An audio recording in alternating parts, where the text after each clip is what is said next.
I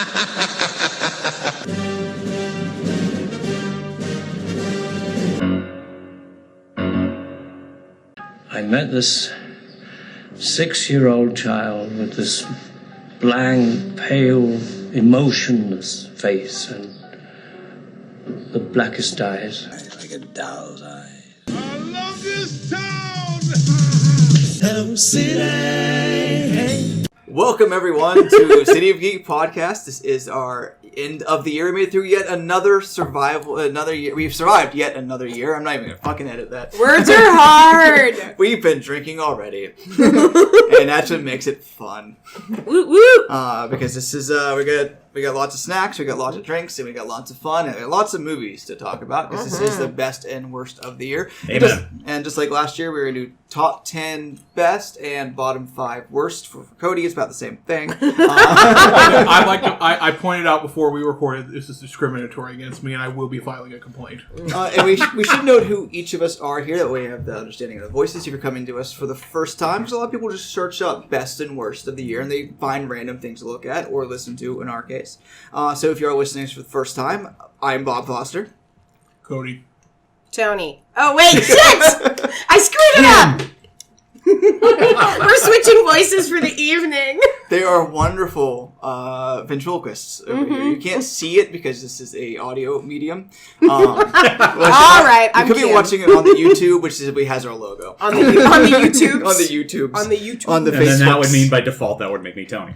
And of course, we do this podcast once or twice a month, depending on our schedules. The last couple months, we've been really busy, or out of town, or sick, so we haven't got as many as we recently have. Hey, back in last month, both you and I were without town, right? No, you. Okay. Well, I went out of town. I was in New York, but we had it scheduled. But you got sick. I got sick because I was willing to stay up the day before. I had to get up at 4:30 in the morning to record a podcast. But outside of this podcast, you can find it at cityofgeek.com for all our reviews and articles and other fun things that we do. So it's not just this podcast, which you should subscribe to and share to all of your friends. So we are looking at the best and worst of the year. So we've all watched a lot of movies and we are ready to talk about them. Any notes in general about how you approached the topic before we get things started? That's something you want to maybe let people be aware of or keep in mind as you talk? I weighed quality against how much I enjoyed it. I think most of us do them anyways. I weigh more towards my enjoyment factor compared to the quality. I can look at something, know it's good, but also be like, wow, that shit was boring as fuck. Ha! Well, I think that brings a lot into it. It's like your personal enjoyment. If it's just technical, it's going to be the same movies again and again and again. Yeah. But what works for you in different ways. But number 10 is something that's technically not a good movie, but it's a damn fun movie. Go ahead, Tony. Oh, I'm sorry. I was going to say that one of the key criteria is definitely how you react to a movie. It's very easy to respect a movie that does what it does well, but as far as do you like it? Do you love it? Do you embrace it? That's a whole another kettle of fish. So. Yeah, for me, I think it's similar. The entertainment factor plays a lot for me, and actually for me, it's also emotional response. What kind of emotional response did I have? Very much. Because I have a cold, dead heart, so if something actually made me have feelings, then I do take that to be fairly meaningful. There's a few on my list that I think are not necessarily the best movies, but they were ones I enjoyed the most. Where a couple movies, actually I have some honorable mentions, which is where I put some of the movies that I was like, I really enjoyed this, or this was an exceptionally well done movie, but maybe I didn't. But yeah, I guess it all comes back down to the but. That I didn't necessarily. It's all about the but. Oh, so nice when I touch the hiney. But if something, well, because there were a few I watched that I was like, I know this is an extremely well done film. I appreciate the performance, the writing, the technicality behind it, but I didn't have an emotional response to it, or I didn't have the emotional response I wanted, and so I didn't put it on my list, or I put it on my honorable mentions for one reason or another. Fair enough. Did anyone else? Am I? No, I think we all do that. Yeah. Okay, cool. Yeah, And there's a lot of like Page really on solid that. movies end up being my 4 list because I'm gonna note is there's a couple of things I haven't seen that I think might end up in my top 10 after So, Bob, this. how high is Alita Battle Angel? On your That list? ended my 4 out of 5s, which I'm about to get into. Motherfucker. Yeah, Bob has a system. Yeah, I have a system, and I want to note that I've seen about 200 movies that came out this year. So I did go through, Nerd. and I there's the same day that this posts, we'll post the first part of this list of little mini reviews of everything I watched. So if I'm not talking about anything tonight in the top 10 or you guys' top 10 that are in mine, and you're wondering where things fall in, since this is a geek website, we've all probably watched a lot of the same movies. And then of course our But we list go to probably see all a lot go of the towards same movies. geek and horror. And if you're listening to lists from City of Geek, you'll probably watch a lot of the same stuff. So if you want to know where something falls in me, look at that article. You'll find a short review. Everything I watch is split into 1 of 5 to 5 out of 5 at this point in the year. So stuff that I maybe gave an A to at the beginning of the year might be a C now. But you never know. So check that out. I basically kept a list on my phone the entire year of everything I'd seen. Yeah. And then when I knew I really liked a movie, I put it in my best. When I knew I fucking hated a movie, I put it in my worst. And but- here we are. And here we are. But, no, I haven't seen Little Women yet. I haven't seen Marriage Story. I haven't seen Marriage Story because I lived it, so I don't need to. There's a couple of things I think are really well done that might end up in the top 10 that aren't there yet. But if you're curious about my thoughts, maybe reach out to me or find that, and I'll update things as things go by. So what we're going to do is we're going to look at this. We're going to go around, as we did last year, each saying a movie, starting with 10 going up. At some point, we'll break and do worst, depending on how we feel, probably before the top 3. Can we throw out some of our honorable mentions before we... Before we get to number 1, I guess. So is that when we... Yeah, That's what I figured. Yeah, Okay, let's not tease those honorable mentions yet, right? Alright. Because they might need to be someone else's list. So if we wait Fair. to right Are we before including 1, porn on this list? Because I put No. porn on my Oh list. shit, just mine's kidding. all porn! Why didn't you tell me this, Bob? Damn it! well, that actually makes you think of something. It's Double not Doug porn, and- but I know there's no TV on my list. Though there's no on this particular list. There's no episodic television. Later on, further down, there's like maybe specials. But I just want to know You're that special. because out of my real top 10 list that includes You're very TV, special to us, 3 Bob. TV shows is in my top 10. Bob's Took them trying out. so hard That's all right now. business, and we're like totally trying. Hey, that's what we do. derail That's what we him. do. Which is our mission in life: Yes. is derail Bob. I Well, still anyway. love the I'm gonna take a chaos of drink that every podcast without time Bob. we can try to derail Bob. Yes. Oh, okay. Don't fucking toast me, you bastards. Well, you're toasted with water. That's bad luck. That's not bad luck. Yes, it is. Wait, we're not gonna get drunk, Tony. Tony, we're not gonna get drunk, Cody. Like you did last No, year? but I'll be angry and bitter about shit. Jennifer Let's do it. loved it. Yeah, that's what I was thinking Jennifer said about it. I know, but I have to drive and I can't Yeah, get fair super enough. drunk. You I'm can have a drinking drink now. But anyway, let's look at it. Yeah, give me a coffee cup full of booze. Okay. A specific type of booze. Just give me whiskey. Kim, give me whiskey. I got you. I don't want no eggnog. I want straight whiskey. Sneak through behind you. Sorry. I'm gonna pause this for a second. Alright, we are recording again. Alright. And that was the sound of Cody taking a... I just downed Big half a lot. fucking mug of whiskey in one gulp. Alright, but you actually do get to go first as you are to my right. Oh, yeah. So what is your number 10? Fuck it. Let's look at my list. Good thing to have your list ready so we can... I have my list up. That's Bob. it. You're done. You don't qualify.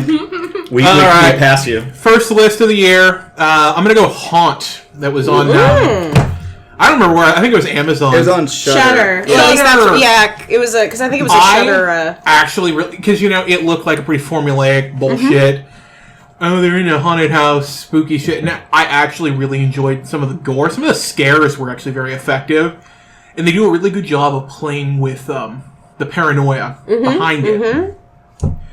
That whiskey's good. What else? Mark, official sponsor. Of Official City of sponsor. Geek. We should talk to them. We should. That J&B. There's no like big names in the movie, but I thought the performances were actually pretty good. Yeah. There's some brutal ass shit in it, but it's not gratuitous. It walks a nice fine line, and I do love a good haunt gone bad. Mm-hmm. So And this is the one good haunt gone bad one, if you ask. Well, LLC is great, but it's a whole different thing. A very different kind. Yeah, Is it like different- House of because- October yeah. Build or 30? Oh my God, House October Bill. Okay, first of all, fuck you, Kim. No, okay, the original I don't mind. The sequel's shit. The sequel, I thought, completely pissed on the original. Yes, I thought I enjoyed the original, but the sequel made me angry enough that now I sometimes look at the original and I'm like, oh, The sequel was shit. yeah.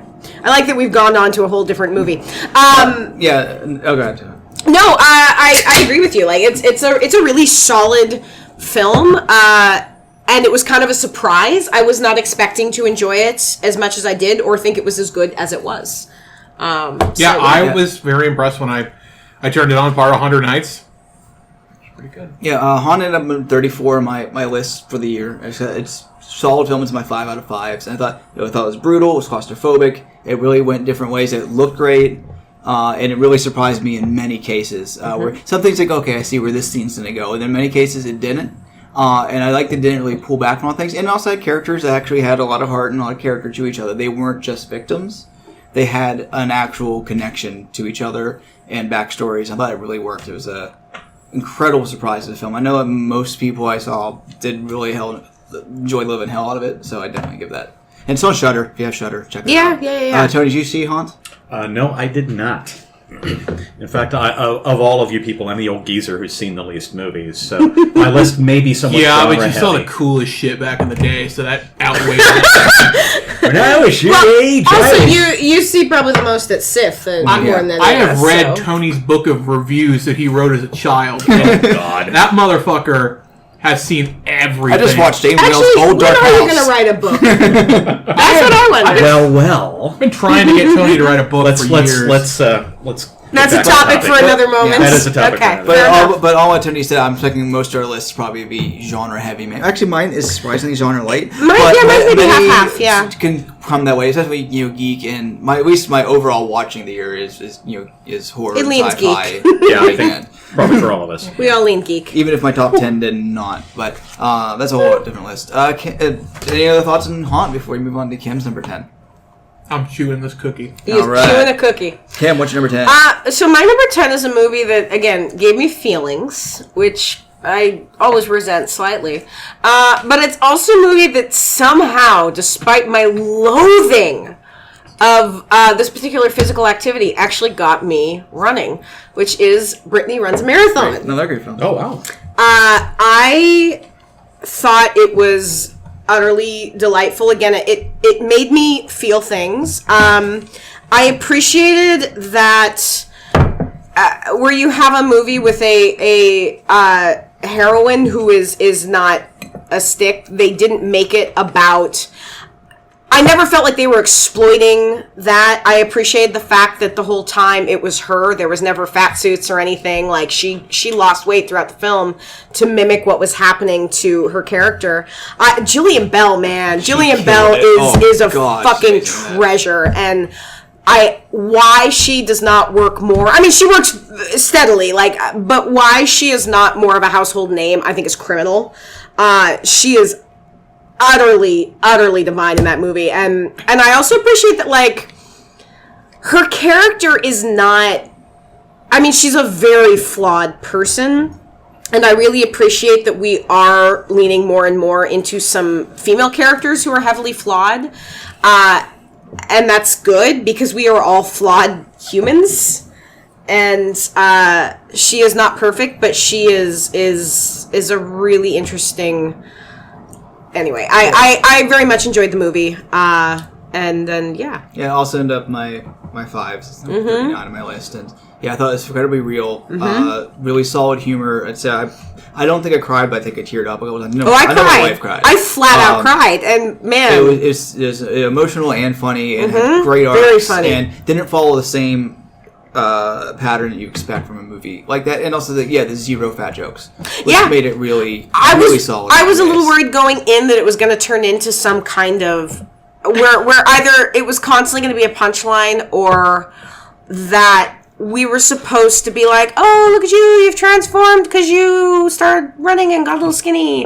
That was never the point of it. And there's one particular scene, actually, when she's at, you probably know what I'm talking about, where she's at her brother's, or her sister and brothers, and with the other woman who is overweight, and she's had too much to drink, and she starts just saying the worst shit to this woman about her and her partner, and how her partner, everybody looks at them and think, because she's fat, she's like, everybody looks at you and they're just thinking how ridiculous you look, and it's her self-loathing, and it's so it was such a poignant moment, and so real too, like as someone who is not stick thin, like it really hits on a lot of stuff, and again, I had feelings, so there you go. That one's streaming on Amazon Prime, so that's right, it is now. It's the Amazon original. But I'm glad I got to see it in theaters as well. No, I just loved it.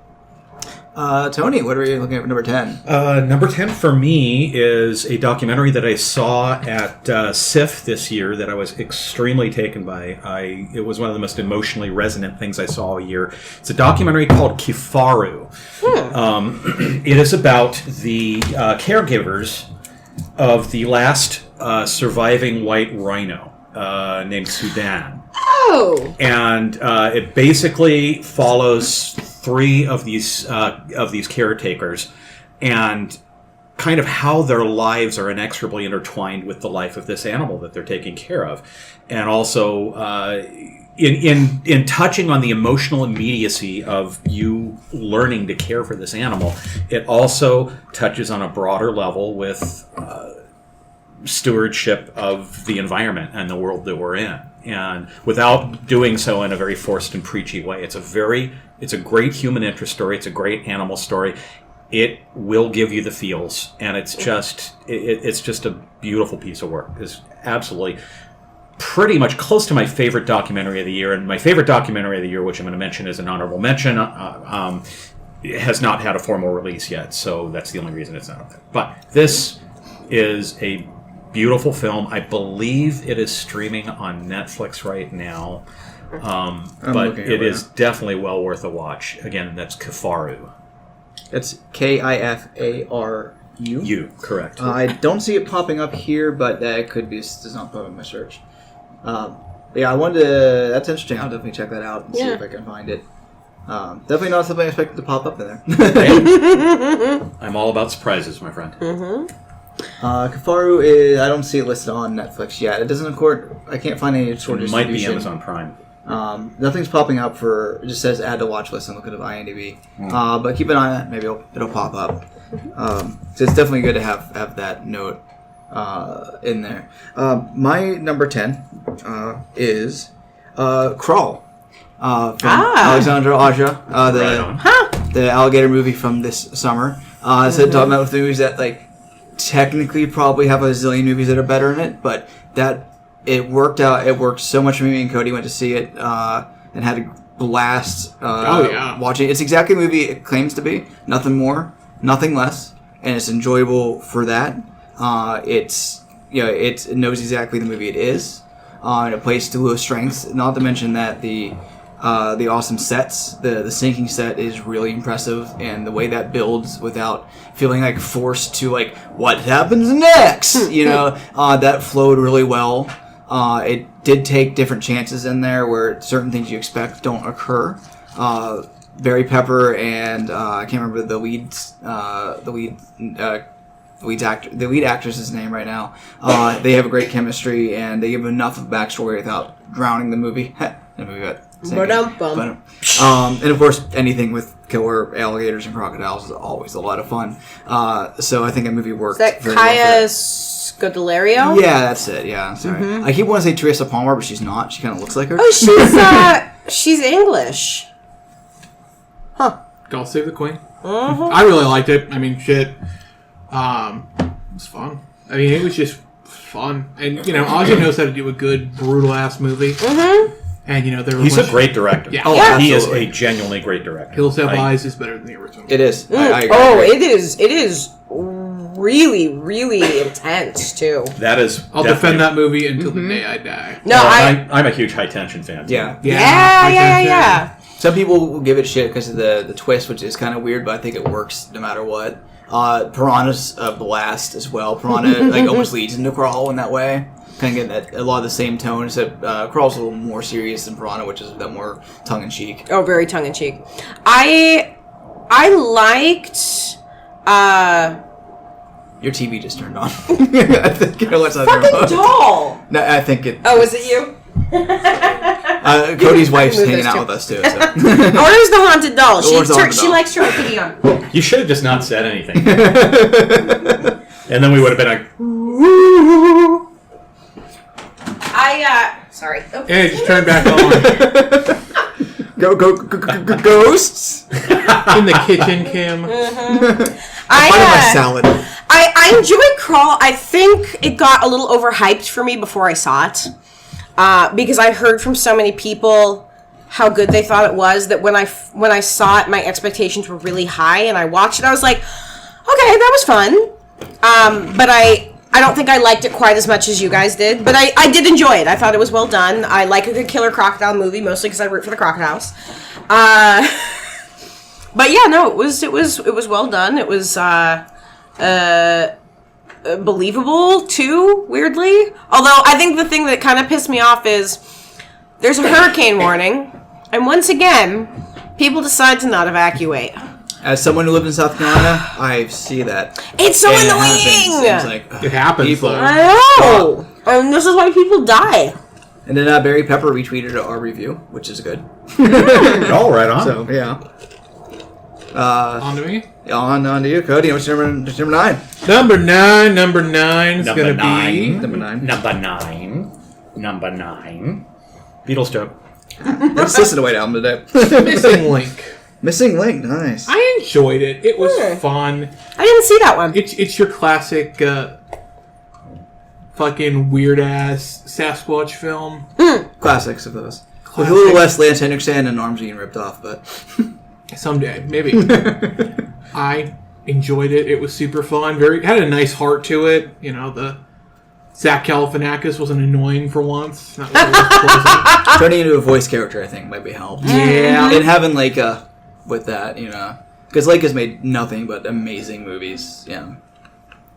I really have nothing else to say, but it was fun. I haven't was seen it fun. actually. It was something, you know, an adult or a child could definitely It was very enjoy. well reviewed. I haven't seen it myself either, but it was very well reviewed. I think As Bob and I all were the Leica only ones who films. saw it. Yeah, Justifiably so. Like- I didn't see it in country. theaters because it kind of came and went really fast because it came It in did. the middle of It between came Smallfoot and Abominable, which I didn't see either of those. Not to mention, it also came right before Endgame. Yeah, it came out April 11th. It came out on my birthday. It came out against Hellboy, which is awful, and Little, which was okay. But it was kind of like everyone's kind of like just saving their movie money for Avengers. Working in a movie theater at the time, like our attendance dropped like in all of April until Avengers came out.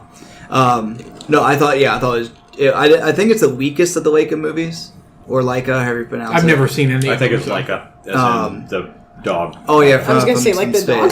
This was made, if you're unaware, made Paranorman and Coraline, Box Trolls, and Kubo and the Kubo and Two the Two Strings. Strings. Oh yeah, So that's a all pretty big amazing pedigree. films. Yeah. And their work is so well done, and they really care about filmmaking and stories. I think it's the most basic movie they made, in the best way you can say that. Yeah. Yeah. But it was still a really solid film. But yeah, I recommend it if no one else has seen it there. So right now we're in the bitch where everyone's like, "Oh, I saw that," and maybe one other person did. Later on, we'll get to the point where we'll see something. All right, Kim, what's your number 9? So my number 9 is one that I feel like artistically should be further up my list, but again, coming back to entertainment, this was an extremely well done movie, really interesting and very original plots. But not something I want to say I'm going to watch every week because it's also a little heavy. Atlantics. Oh my gosh, I just saw this. It's one of my honorable mentions. Yeah, it's really it's streaming on Netflix for those of you who might want to have access to it. It is both a really tough look at. It somehow walks this line between realism with a supernatural element in a way that I think is rarely done. Absolutely. For the first 2/3 of the movie, Oh, it's not even a. It's not even. it's genre. not a genre film at all. It is very much a I mean, there's all the economic factors, and the lead actress in it is so good, and she really carries the movie. Absolutely. And then this supernatural element kind of comes into it, and in a different way, in a similar movie, in some ways, with the Tigers Are Not Afraid, that kind of deals with some of those, like, life is very hard, and these are people coping with life very hard, but there's kind of a fantastical element to that doesn't exist. This is very naturalistic. It is very realistic until... It's not. It's not, but even when it's not, it never feels fantastical. Very true, very true. It's just very straightforward. Even as that you start to realize there is a supernatural element to it, the supernatural element is played so straight and so matter of fact. It works really, really well. It does. And there's one scene, and I remember being very captured by the physicality of all the women involved. Yes. In the club, in the bar, yes, and they're all inhabited, and you're just seeing this very specific physicality, and it's so striking, and it's a really nice contrast to an earlier moment in the film. It's really exceptional. If you're afraid of subtitles, please get over it for this movie, because it is really, really well done. Female director too. Watch it. I honestly haven't heard of this until right now. But seriously? It's on Netflix. I see it's on Netflix. And it also, I mean, it was a big deal because it's the first time.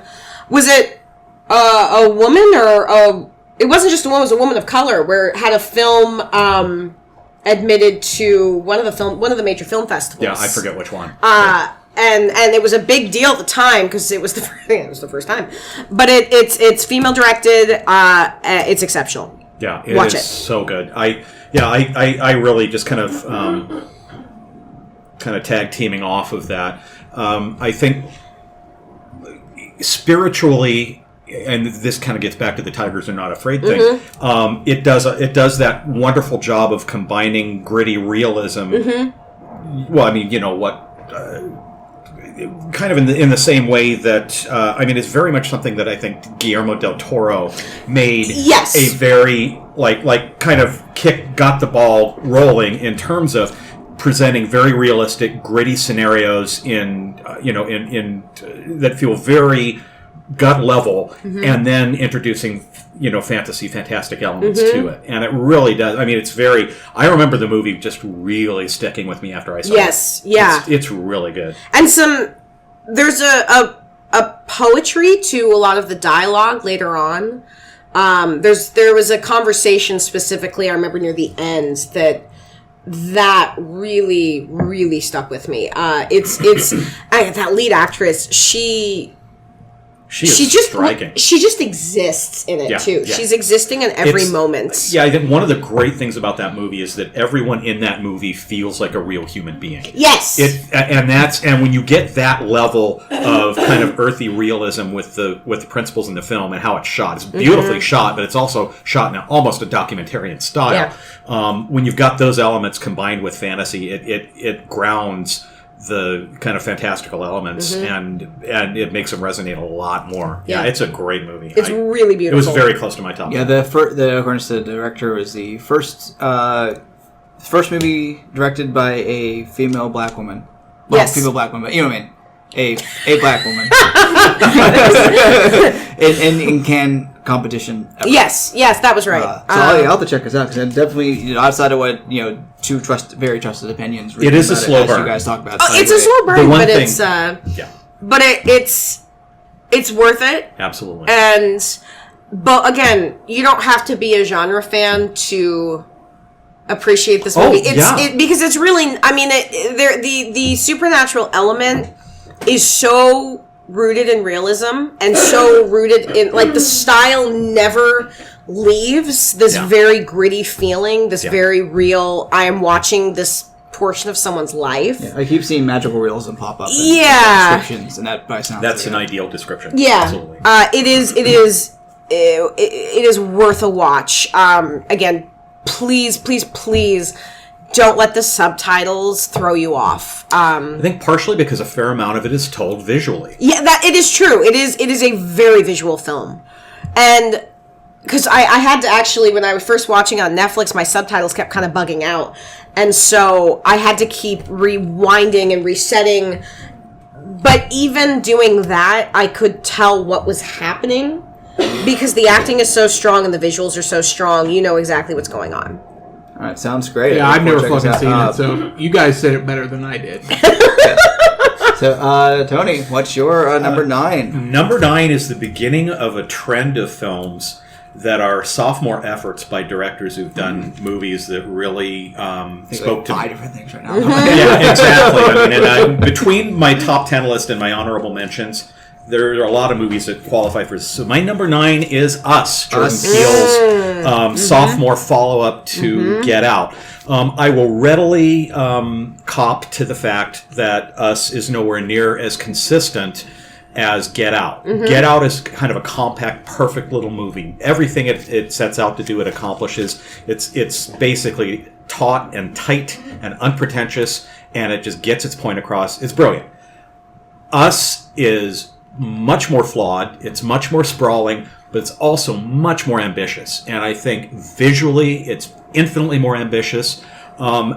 Its reach sometimes exceeds its grasp, but I absolutely was transfixed the whole time. It's peopled with great performances, and it is... Lupita Nyong'o. Yeah. Thank you. Lupita Nyong'o is amazing in Oh, it. yeah. And she's so good in it. And his thighs. Everyone.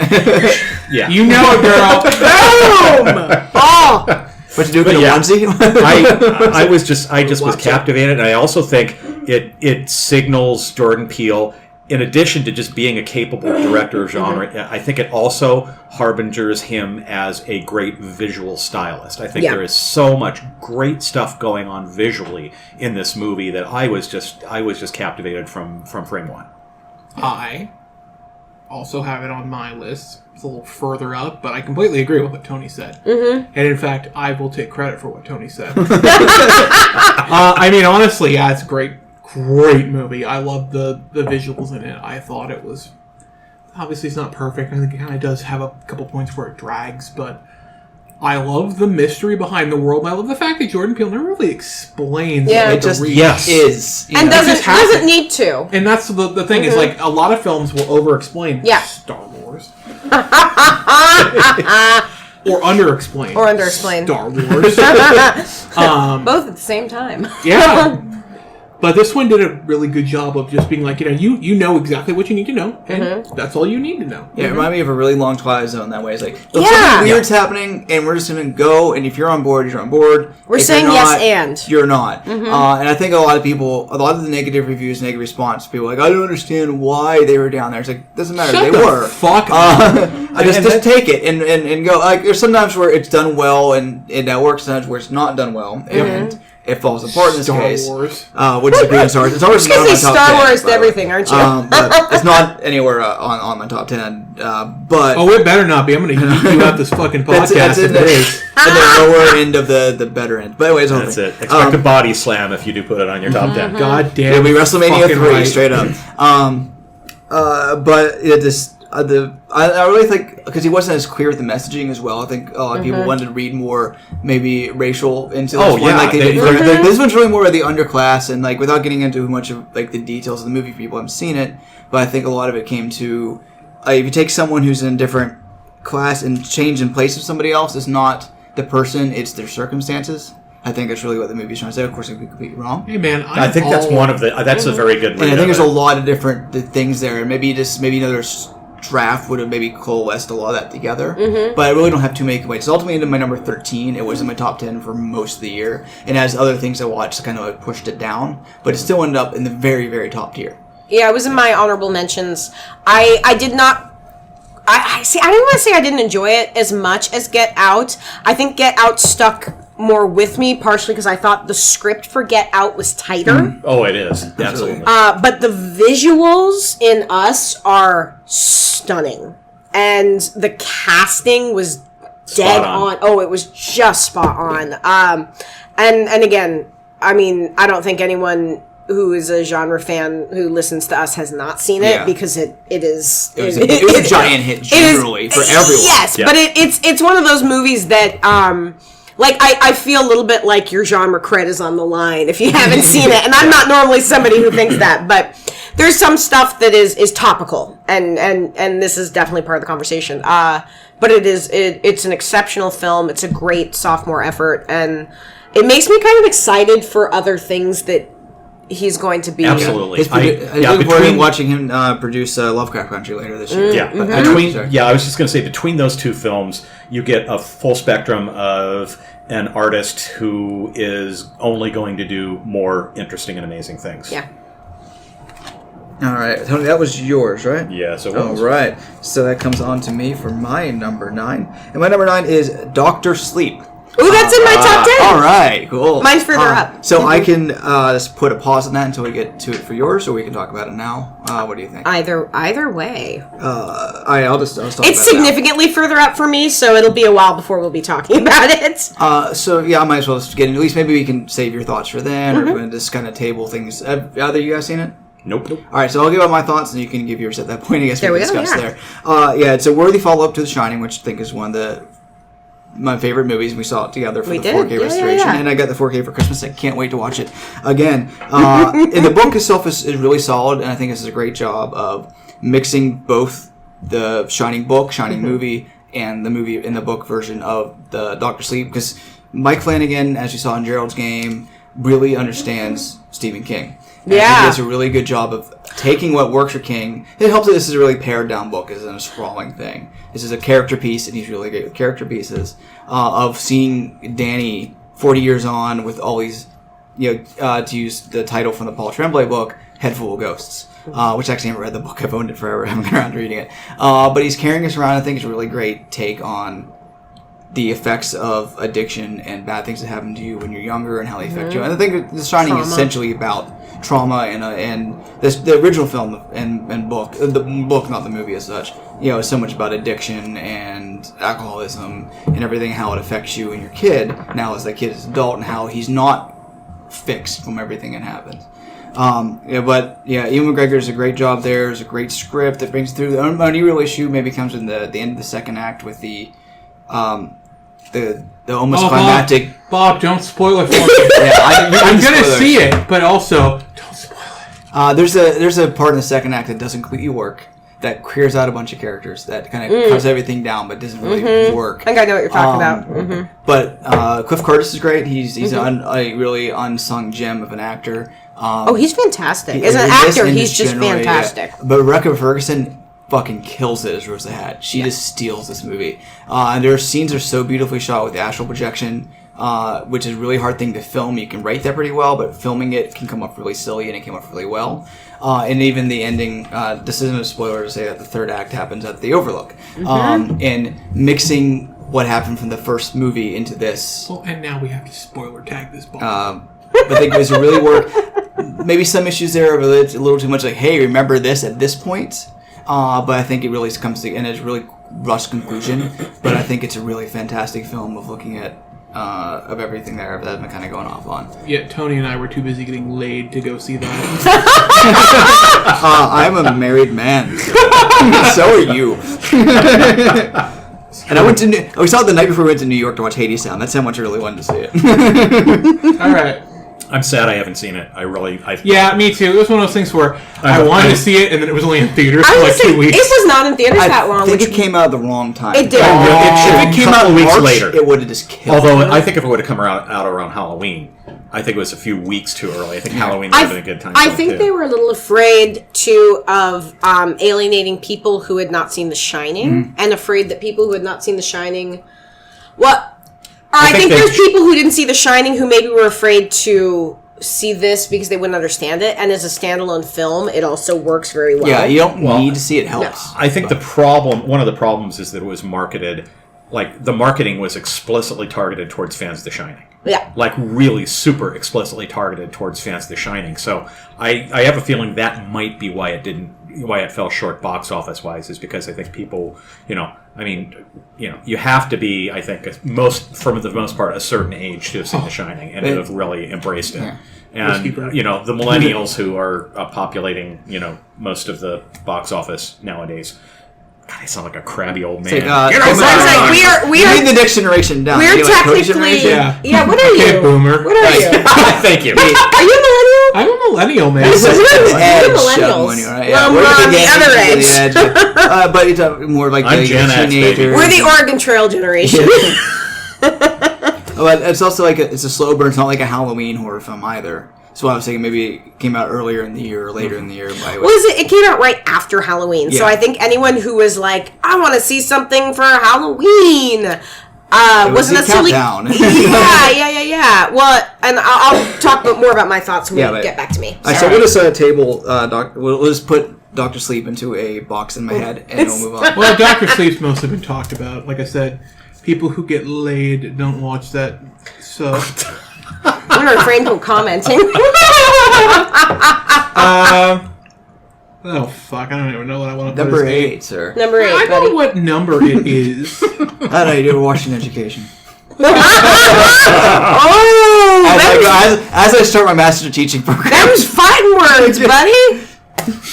my wife's a teacher, man. House LLC3. Nice. Oh, I forgot that as a 2019 release. I'm not going to lie. Yeah. I love the Hell House movies. I was actually Yes. talking to one of my coworkers today about this. She really likes found footage movies, so we Oh. were talking about found footage and how much I love the Hell House series. Yeah. The first one really got me with the lore behind it. There was enough lore to keep you really involved and you really wanted to know what happened. The second one was not perfect. You could tell No. it was rushed, but I liked some of the building blocks that it did do. And I thought the third one actually did a good job of kind of defying your expectations because you're expecting really this bleak as shit found footage ending. And, spoilers. I just like being a dick about spoilers. Spoilers, honestly, it actually has a kind of a bittersweet ending. Yeah. It really does a good job of, I've never seen that ending done in a found footage movie. I'm so Yeah. used to bleak as shit, ghosts kill everybody, you're fucked, demon gets you, that's why you've dropped the camera. I thought it was very well done. I thought they did a really good job of getting pretty much everybody back, even if they were just for a cameo. I wish they'd given a certain character some screen time, but other than that, I thought it was a very good kind of capper, and I really like the fact that they're going to continue to build the legend of the Abaddon Hotel with more, like a little mini-series, too. That'd be nice. I thought... It's one of those movies are some of the highest things that from Shudder's ratings. So that shows a lot. Well, because I'm similar. I remember seeing the first one. I got a screener for it when I was still writing for the Horror Honeys a couple years ago, and being so surprised by how much I enjoyed it, and that there are some really genuinely, and I'm a hard person to even creep out anymore in a film, and there's some moments that are genuinely creepy, and I think that I'm like you. I am a found footage junkie. I love found footage films. Hell yeah, brother. Cheers from Iraq. Boom! But they are just highly enjoyable, very well done, interesting, and they craft some really genuinely well done scares.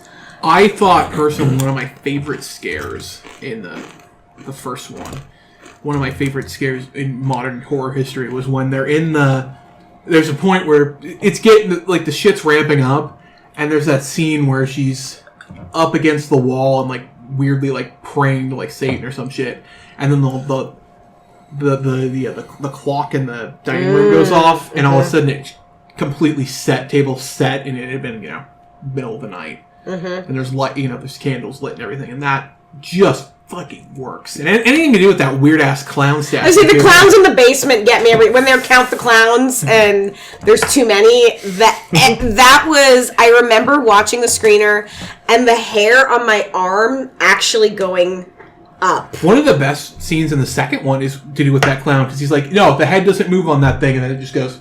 Yeah. Which would normally be a really cheesy thing, but it works in this case. I think the film does all three of the films. Because it's kind of hard to talk about just one of them. Yeah, it's does true. a really They're good all very job of- connected. Since they are found footage, there's a lot of unbroken takes in them. Maybe there's more in the third one since you're cutting around a lot. But what they do within those takes when you're not looking at a certain place really shows a lot. And they built up such a mythos behind the basement.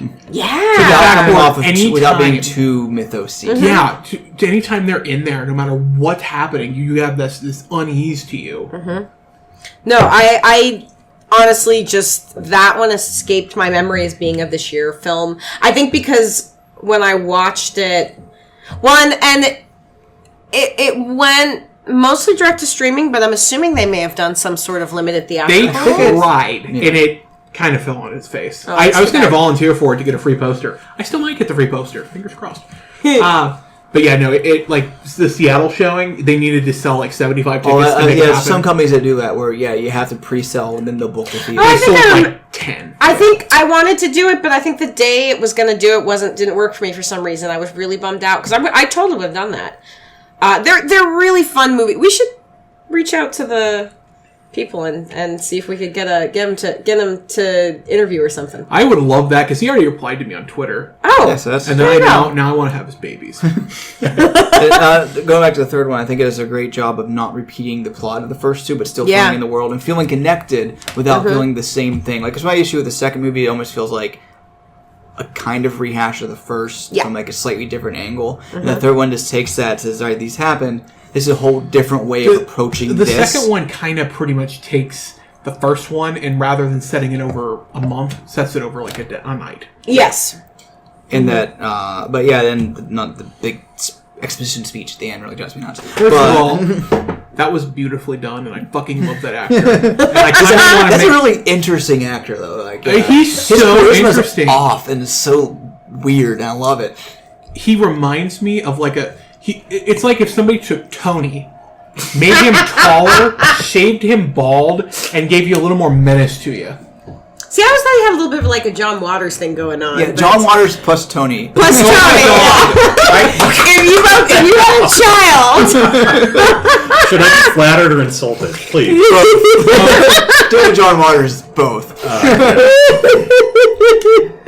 Move on, Kim. What is your number? My number eight. Is that where we're at? My number 8's another one that was just a really good time. I thoroughly enjoyed it. I had a blast. Ready or Not. Hey, that's also on my list. We can knock that shit out. Nice. It is so much fun. Aunt Helene is like I see myself. That's your idol, man. That's my life goal when I become an older lady, which I'm on my way there. But I want to be just like her. I really admire her. I respect her work. I think that she's a visionary. It is such a fun movie and funny.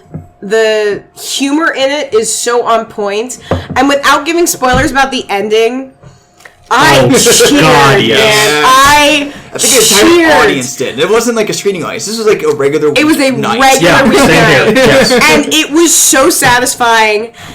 And the moment it started, it was just like yes.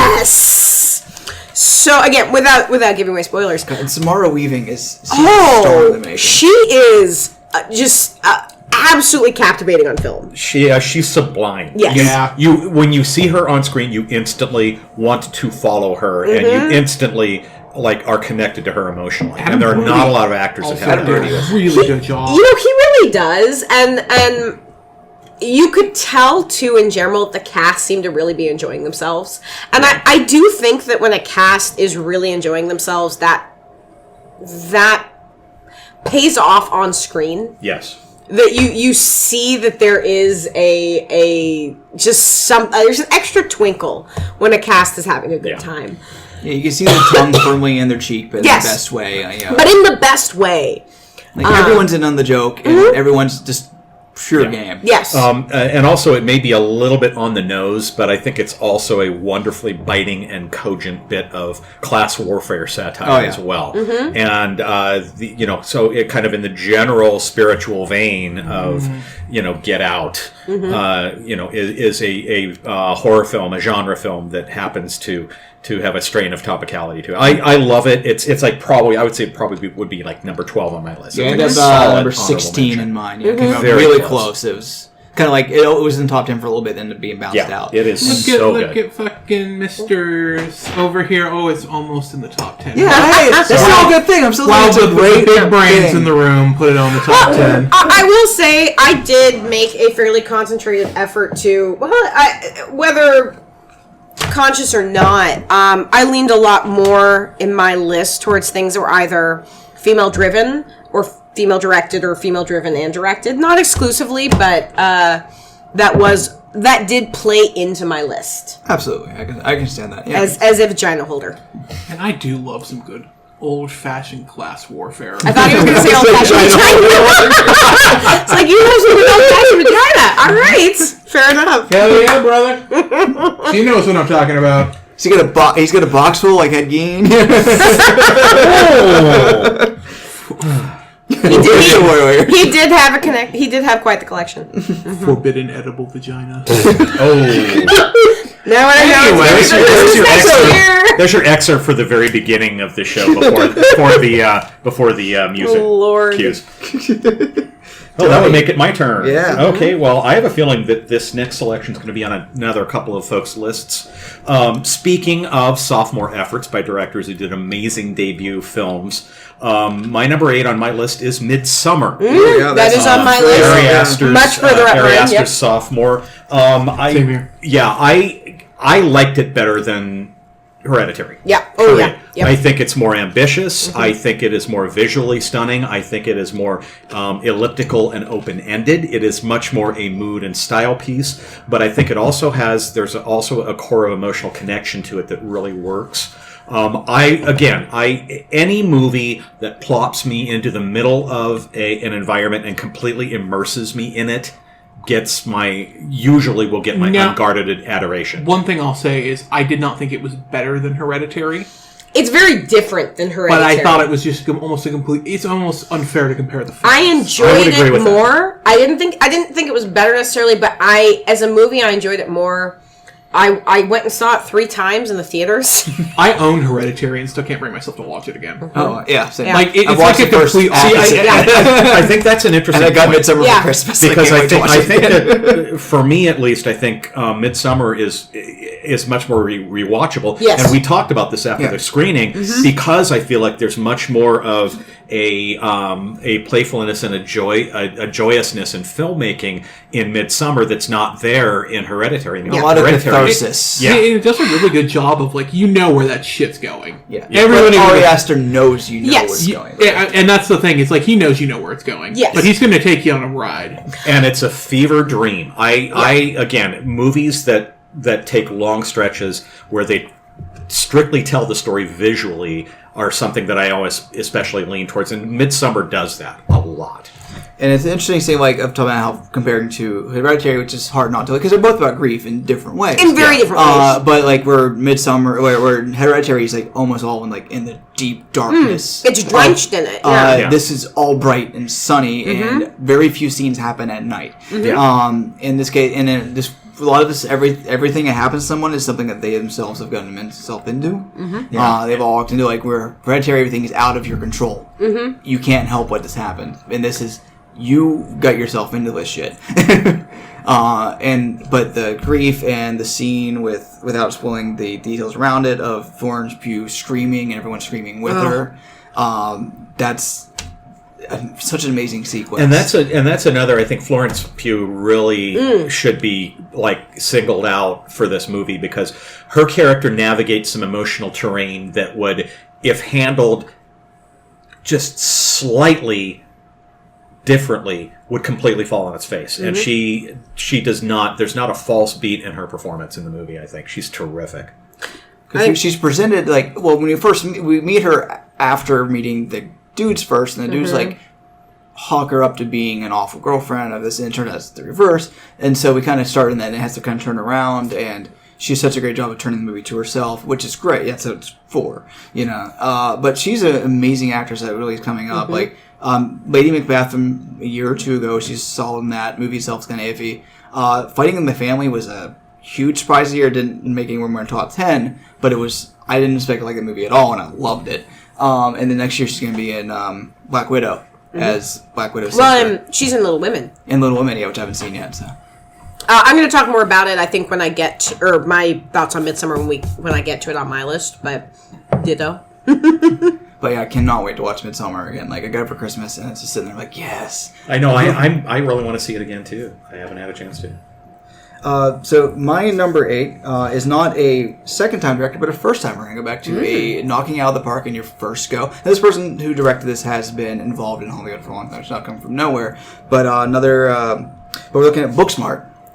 Directed by Olivia It's on my Wilde, list as well. starring Beanie Feldstein and an actress whose name I wrote down. I can't find her wrote down. Who's in Unbelievable, and this just came out on Netflix. It's a great show. My wife just watched this weekend.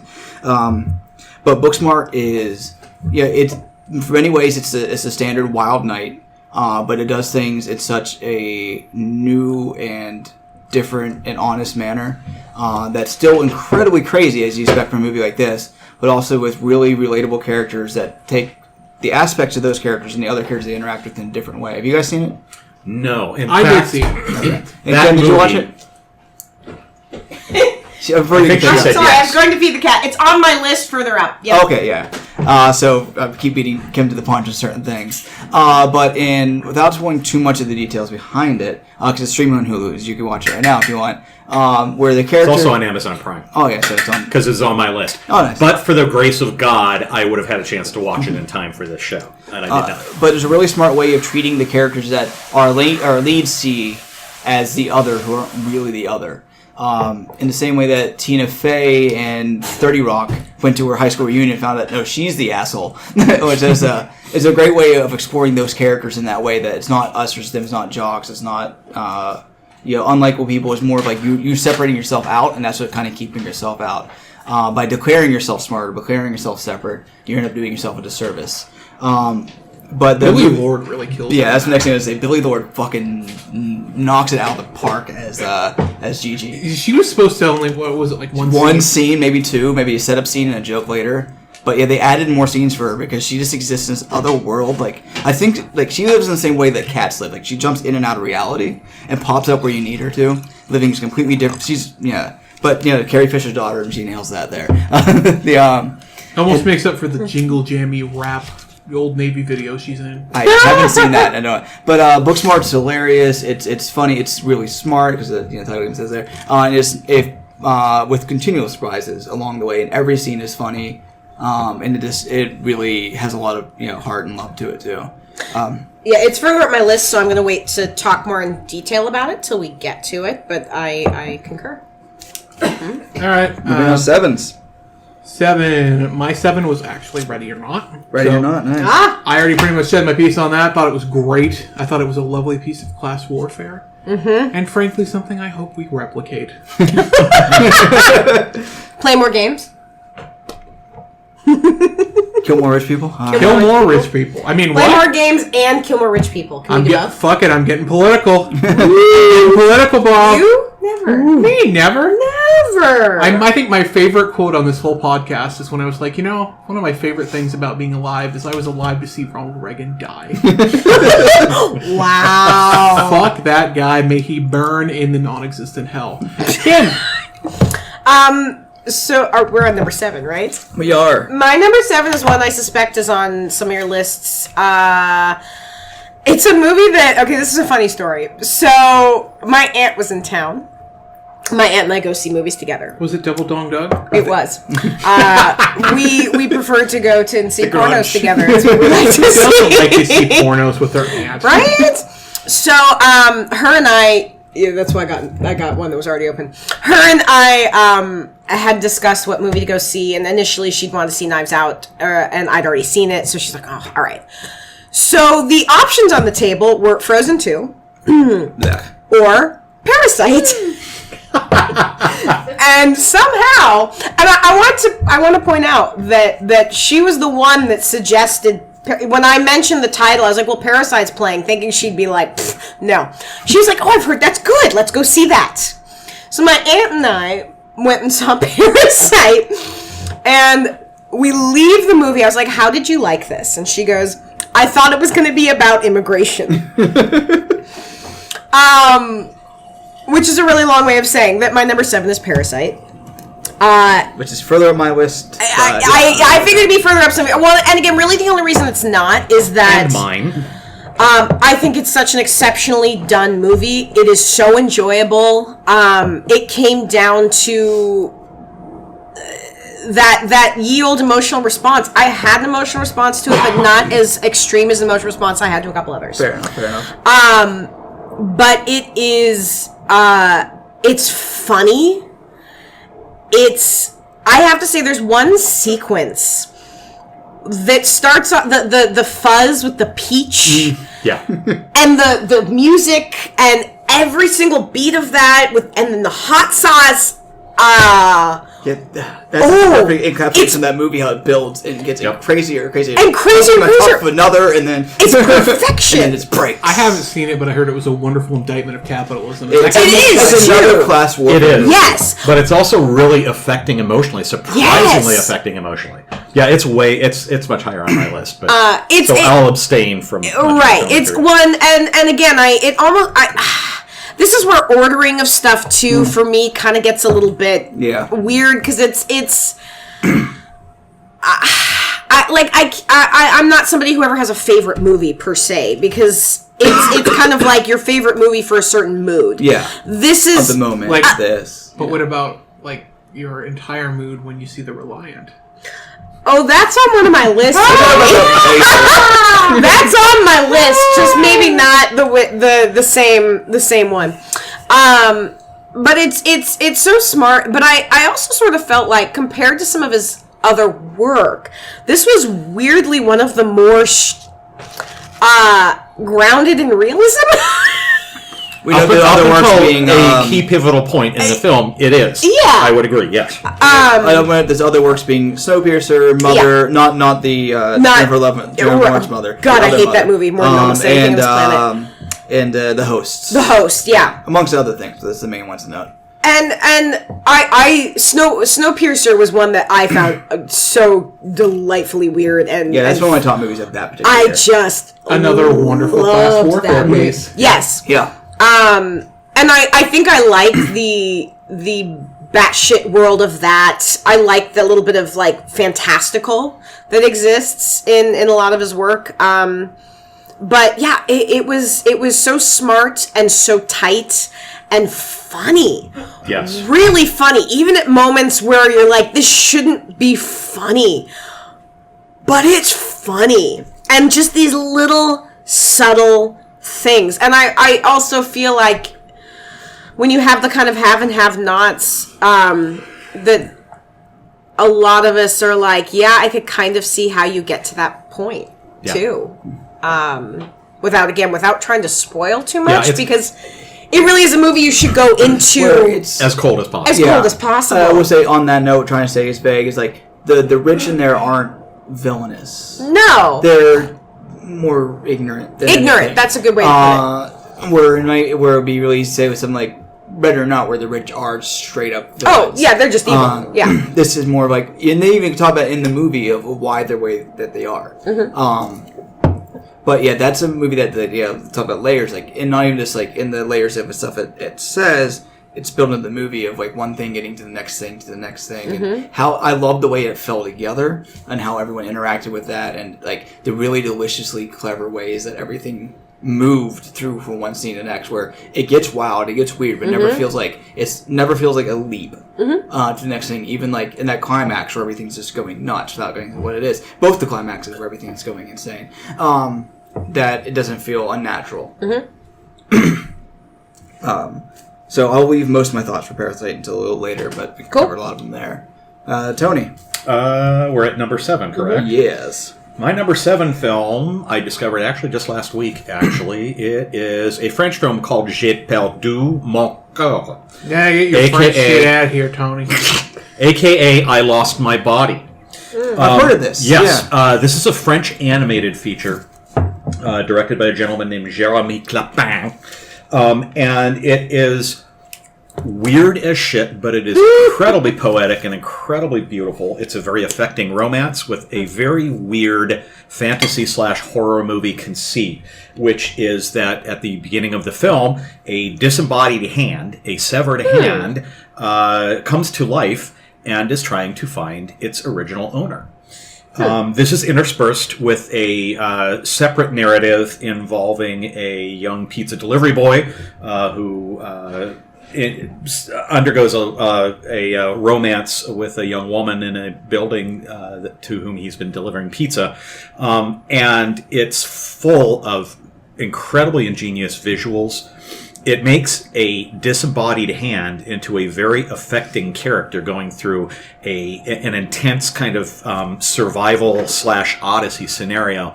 And I was just really unexpectedly moved by this and just like very much enchanted with how absolutely ingenious it was visually and how heartfelt it was at the end. It is streaming on Netflix right now. And I just was really taken by it. It's I Lost My Body is the name of it. There is a subtitled version, which is the one that I watched. There's also a dubbed version with Dev Patel actually doing the voice of the lead character, which I was mildly interested in seeing /hearing because I definitely want to watch it again. But yeah, it was a real left field surprise for me. I was really floored by how much I liked this movie. Yeah, I've seen that starting to pop up on Chucky's Out for maybe Unsung Gems of the Year. It really, I would definitely put it in that category. Absolutely. And speaking of gems, I had not seen Uncut Gems. I don't want to see that then. Unrelated. I can't get excited about that movie. It keeps popping up on lists. There is zero about it that looks appealing to me. Fair enough. Down to the lead actor. There's a handful of movies I'm like, I really want to be excited about seeing this. I really want to go see this because I feel like I should.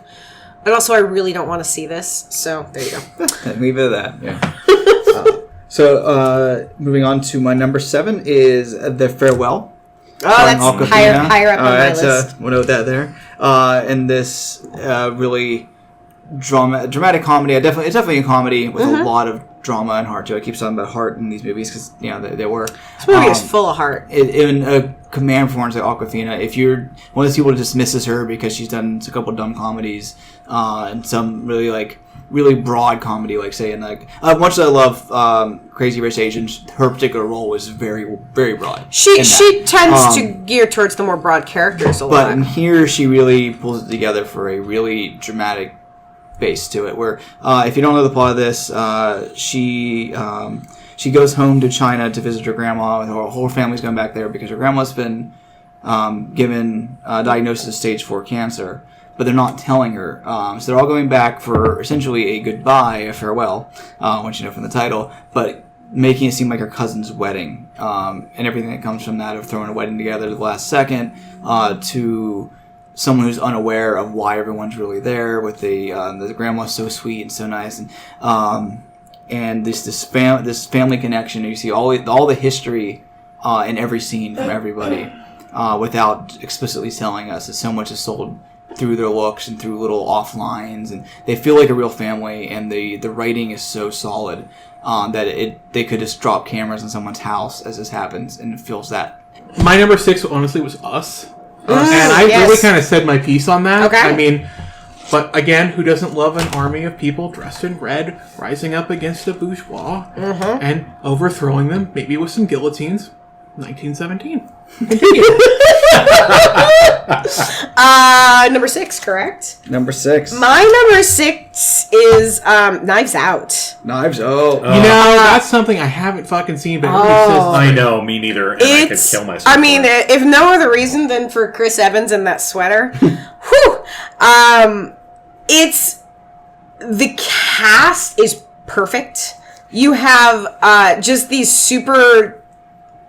these superstar actors. And it's so funny. It takes the mystery, Agatha Christie style, this old kind of mystery and turns it on its head. The actress, and I need to look up her name because she is, really And it's funny because you don't realize it from the previews that you're following her, Yeah, 'cause and she's probably the smallest name of the cast. she is, but And- she carries it. That's why probably she's not in the trailers as much, you know. She's in the next Bond movie. Ana de Armas, if I'm Yeah. saying her name correctly, who plays Marta, and my God, she's good. Yeah, she's She the is. real carry of the movie. And the fact that you're looking at this movie of heavy hitters of Jamie Lee Jamie Lee Curtis, Christopher Plummer, Christopher and Plummer, Craig. Daniel fucking Craig, and Casey again Smith. Chris Evans' sweater. You know the And thing I really like Toni about Collette. Knives Out? Toni Collette. What you have just this fantastic cast, and the story for me was so satisfying, partially because my parents particularly, they love the old British style Agatha Christie, Agatha Christie, yeah. the murder mystery, and I enjoy them because I grew up in the household I grew up in, but I don't quite have the passion for them that they do. And I took my parents to see this movie, and they loved it because all of those moments that you expect to go in a very specific direction, and somehow they, Rian Johnson takes it, and which is something he's very good at, is subverting your expectations. But it is so much fun. It is so much fun, and it's again, you just have this amazing cast, and it's a good time. It is just a really good time. Yeah, it's incredibly raw looking film. I heard Chris Evans is a wonderful dick in it. Yeah. It is such a great contrast to, like, coming out of the Avengers movies. I'm sure he is looking at all these projects like, well, shit, what do I take? And this is such a great way to be like, I am not just Captain America. That is America's ass. It is, I mean, it's, again, that sweater, man, it's America's sweater, but, he even when he's a gigantic dick, he is still so good looking. I'm a straight boy, and I will readily admit that. Right? I tell you. But it's just so much fun, and what I like about it is that it is a movie that a lot of people can enjoy. Like I took my parents to it, and they loved it. It is a movie that has kind of something for everybody. I feel like you've got comedy, you've got mystery, and you've got Chris Evans. So, And I love the fact of the mystery of trying to say horse bag here. That blah blah. No, just kidding. That Rian Johnson subverting expectations kind of almost like shows his hand in certain ways really early. really early on, And then you they let actually figure out how understand he built that something. hand instead. Yes. And allows the puzzle pieces that I love mysteries, and I've read a great chunk of Agatha Christie stuff, and I'm usually pretty good at piecing things together. That's why I don't like to watch a lot of trailers, so I see little bits here. Yeah. Now I piece the entire thing together without watching it. In this case, he knows what the audience expects. He knows what he's looking for. He knows what you're going in to look for. So he's purposely giving you from a different angle. Even if you try and look at things from another angle, you still can't completely piece it. Like I was kind of there, but so many things I didn't quite get, and when it kind of came together, I'm like, oh yes. I think he understands formulas very well. Because honestly, I'm one of the people that really liked his Star Wars movie. Yeah, I think most people did. Just the Yeah, I liked it to the point where Episode 9 pissing all over it pissed me off even more. No, I was the same way where I feel like it was really insulting to the movie. I really enjoyed that he took something and kind of said, hey, let's do something different. Because I'm sorry, there's been 9 Star Wars movies. Can one of them not be a little different? But anyway, I digress. between like Star this, Wars. Not as much and- as you might think you're digressing. Oh, it's true. between like this and Brick and Looper and I haven't seen Brothers Bloom, but he does a really great job of turning genres to the side, but in a really In a really interesting way. And also, Daniel Craig's Southern accent, which deserves like its own billing all by itself. as it did in Logan Lucky. Yeah, like it's part of what I love is how ridiculous his accent is, and I swear it gets more ridiculous as the movie goes on. But that is part of why it's awesome. That you can tell he just kind of came in and was like, I'm going to do this thing, and then just kept doing it, and it kept getting grander and grander, and it was delightful. It's in my 17 spot, so it Yeah. came close to top 10. So I'm glad we're talking about it because it was going to be an honorable mention if we didn't. It was at my 69th space. 5. Sure. It's for me. It was so much fun, and I I feel like when I saw this too, I'd seen so many movies. It's not that they weren't fun, but I'd seen movies that made me so sad. And this was one I was just like, thank God, I needed this. I needed this movie when I saw it. It's just a good time. And all right, Tony. Tony? Number 6. Number 6. What are us? On my Another one. very genre-heavy list. Number 6 is Knife Plus Heart. Which, Is that 2019? it played. Oh! Yeah. Shit! Yeah. I think it was like... It's another one that escaped me. Yeah, it was at Festival SIF, this and then year. it had a brief And then gap right after. Then yeah. immediately Yes! went to... I saw it at SIF, and I think for some reason in my brain I saw it last year at SIF. Yeah. Anyway, sorry, I didn't Well, interrupt you. no worries. Yeah. Oh, yeah. I as anyone who knows me or who has probably listened to this podcast or seen me at Crypticon or whatever knows, I am a huge fan of the Italian horror subgenre known as the giallo. So, what? And Knife Plus Heart turbocharges the subgenre and brings it into the 21st century with a fascinating and welcome LGBTQ spin. With a fascinating, multi-tiered female central character played excellently by Vanessa Paradis. She's gorgeous She is in it. awesome in that movie. And also, just an enormous amount of style. I think on a purely kinetic, visually stylish level, well, actually multi-sensory stylish level, it's maybe my favorite movie of the year. Has an excellent score by M83. Which I leaped out and bought, the day after I saw the film. It's a cross between your average giallo and the underrated but very good William Friedkin thriller Cruising. And it's funny, it's smart, without being too self-conscious, and it was just... I saw it 3 times in a theater. In very rapid succession. I just really enjoyed it. When it nails the period. Oh, absolutely. Yeah. And It feels It feels so... like could be taken right from Yeah. 78 absolutely. and Yeah, everything. The score, the visuals, the films within films, the character style. It just does so much right. Yeah. Yeah, It's on my list. It's higher up, absolutely and fantastic. I am going to actually abstain on this one. Okay. Fair enough. I feel kind of bad that it escaped. For some reason, in my mind, it was 2018, and so I think I saw it. Cam, We give saw me it together. Yes, and it was the And the no one style invited of me. it. I think we did. You just I think couldn't we make it. Yeah, I did. couldn't make Yeah. it. I'm just being a dick. And I watched it that first time, like that SIF. I'm like, I feel like I missed something. I feel like everyone when I went back and watched it again in Shudder, I'm like, oh yeah, there it is. I think it was a midnight show, so I was really tired. It is streaming. It is streaming on Shudder. is on So Shudder, for those of you yeah. who have not had a chance to see it, watch it. It is really spectacular. Tony says everything I have to say about Knife Plus Heart. Like, I loved it, but he said everything so much better. It's not in my top 10, but it's pretty solidly up there. Well, I feel like I do have to say that crafting my top 10 this year was really hard. There were so many movies that I enjoyed, so many movies that I thought were strong.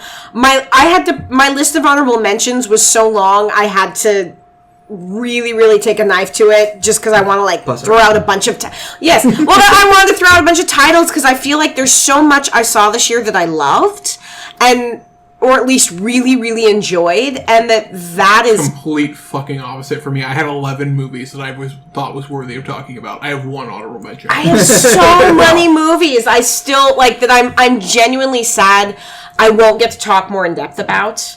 Because there was so much this year that I saw that I enjoyed or I felt was Sounds really... like an article waiting to be written. I'm kidding. Alright, fine. Just give me a deadline, I'll be good. Tomorrow. Okay, Now, right done! now. Done, Bob! This is contextless list. It's like, Kim says this. This is list.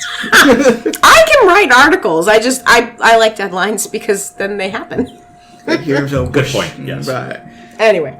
Alright, so for my number 6, we are looking at Sam Mendes' new war film, lensed by Roger Deakins beautifully, 1917. I haven't World seen it War yet. One. I luckily got to see a screening of it because it comes out wide. It came out in a couple theaters on Christmas and comes out wide January release, 10th. yeah.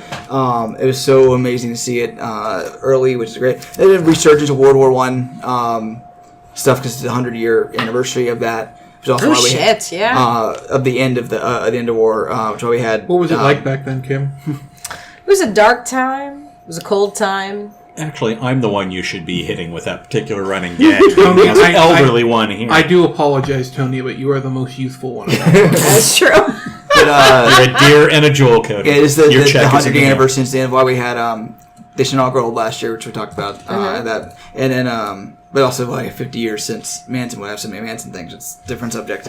But this is filmed like it's too long. People keep saying one long shot. There's a really obvious break halfway through. But it's two unbroken shots where you can kind of see where it happened. But that really brings a lot of beauty to it and surreal nature to it. Some ways it moves into horror a little bit without particular I lost ability to speak of what particular moments here. But it is incredibly tense with a lot of character for something that's like a 95-minute straight through thing. Oh, wow. 95 minutes for an epic? It's actually, I think it's actually about an hour and 45 ultimately. That's, for Bob, a historic epic, that's quite compact. You gotta pick I'm something. impressed. I can't have you lying to me, Bob.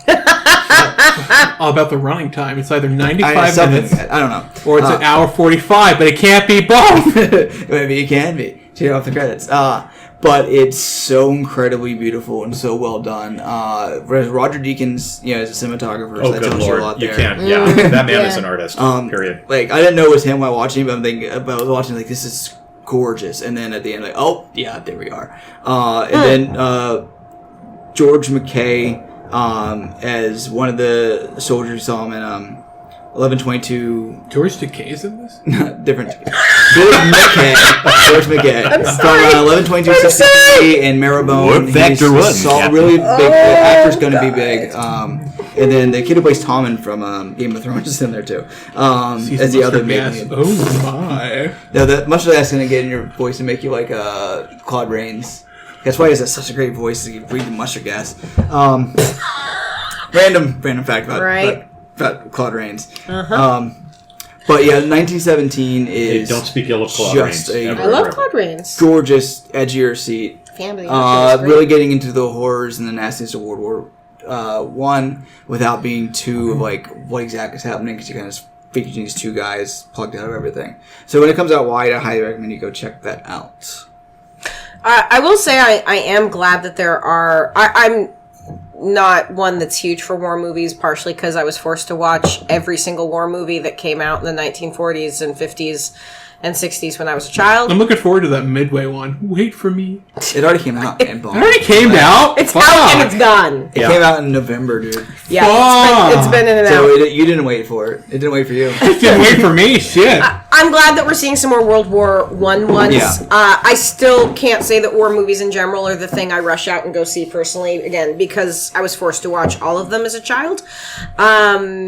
But this one did look intriguing, and for me to say that about a war film that isn't Wonder Woman is saying something.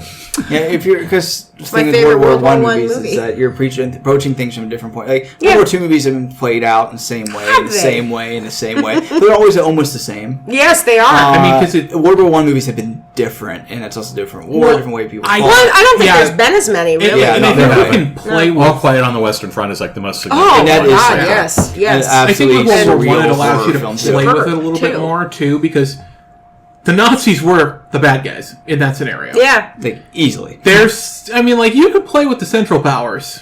You know, they're not. I think it that's could be part more of a why I morally find gray. World War One a little bit more interesting. Is that in World War Two, it's so obvious, which sounds like a horrible thing to say, but like, Talk to me when it's about the Russian Revolution. well, no, but I mean, I Russian art. find the fact that World War One was built on such a bullshit Yes. everything. Yeah. Yes. I find that to be so interesting. Everything kind of rolling out of their. Yeah. That they couldn't help. Where with World War II, nobody is disputing Yeah. the atrocities or Shit, the president probably is. well, yeah, but I mean that there's not a whole lot of gray in World War II, where World War I is all gray areas in general.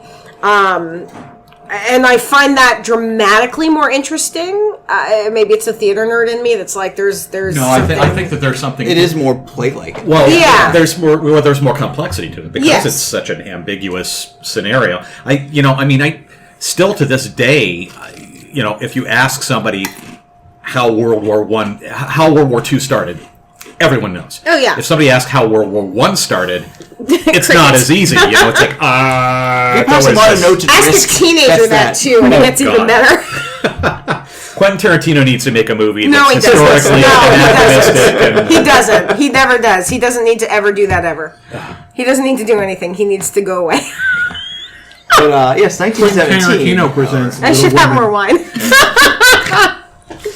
I would do things if that ever happens. It would be bad things, and I would probably later be arrested. Anyway,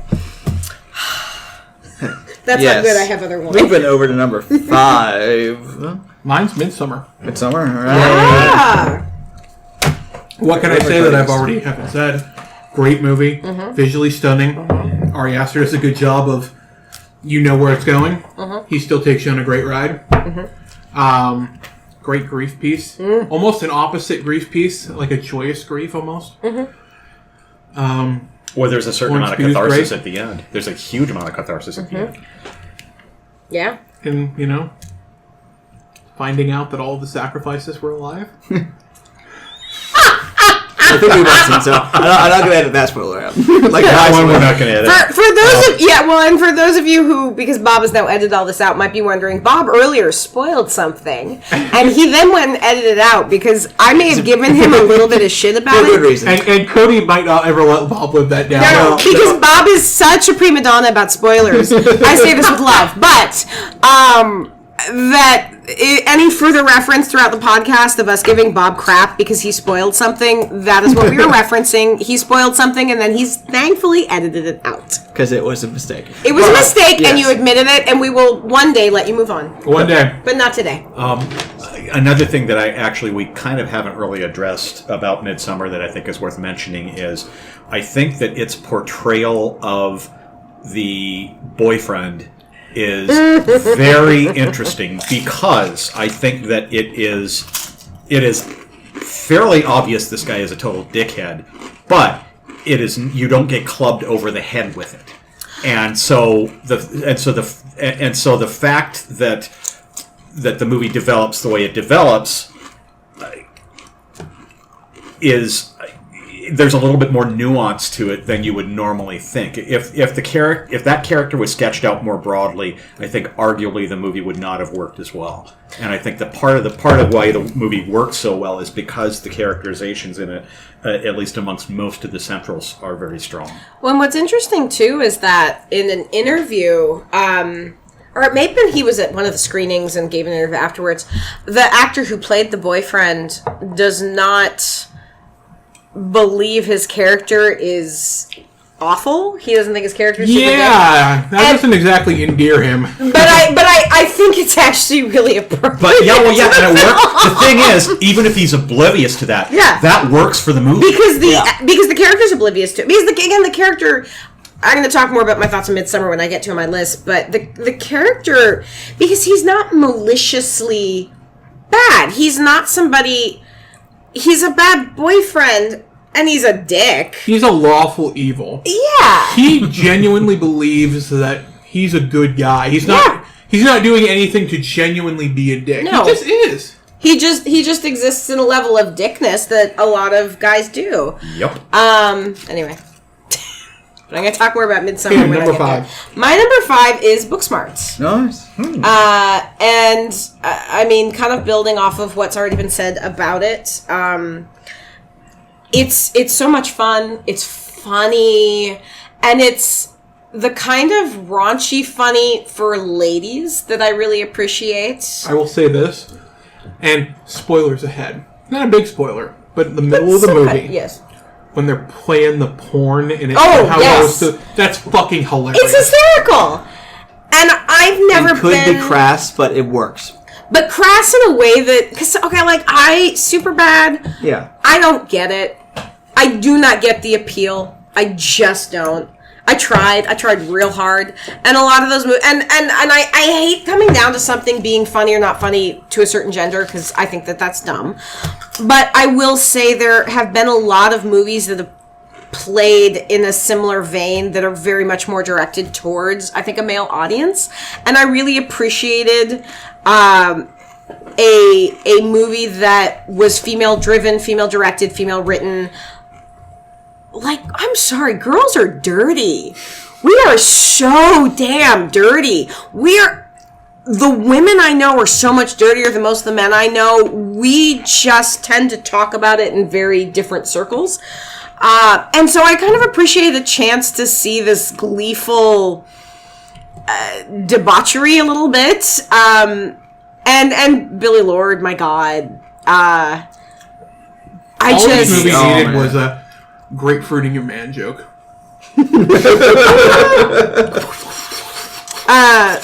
But I just think it's really great. I like the without spoiling too much, the kind of awkward sex scene that happens from again, very much from a woman's perspective.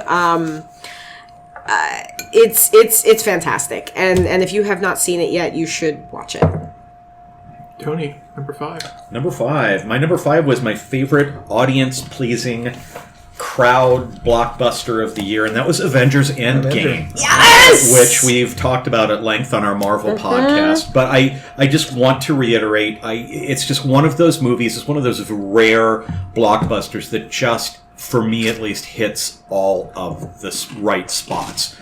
It, getting back to something that's come up earlier, it has an enormous amount of heart. It's got all of the action that you want. It has humor that actually rises from the characters and is not like an obnoxious sore thumb.